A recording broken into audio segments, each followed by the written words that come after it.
wajal kalami rasidan wa mursida wa fikrati nawir wa qalbi arsida khadafaka khabala khadabas fadala fadur walla wa nafu ja'i. Assalamu alaikum wa rahmatullahi ta'ala wa barakatuh. Mbokk jullit yi, mbokk taalibe yi, maa ngi leen di ziyaare bu baax a baax, di leen nuyoo fu ma baaxoo woon, di leen nuyoo saa su ne, di leen ñaanal jàmm te di sàkku si yéen ñaan saa su ne.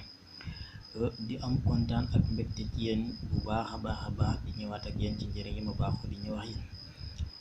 Gis nañ appel yi ñu ñuy woo di ñu wax ngeen def vidéo, waaye nag nekkoon ci tey rek te di ko jéggal bu baax a baax incha allah. Gis nañ nemmeeku yi aussi kontaan nañ ci yéen lool waaw incha allah kenn du yéen. Moo tax ñu ñëwaat ak yéen ci njëriñ yu am solo yi incha allah. Képp koo xam ne rek danga am soxla bu la yitteel ba xamoo nooy def rek incha allahu rabbi bindal carré bi. Dangay ut suuf soo xam ne gisul jant nga bind carré bi, fi ñu bind vidéo bi ci boppam foofu ngay bind soxla si incha allahu rabbi. Bu ko defee nga sikkar ya allahu ya muhammad ya allahu ya muhammad 158 incha allahu rabbi.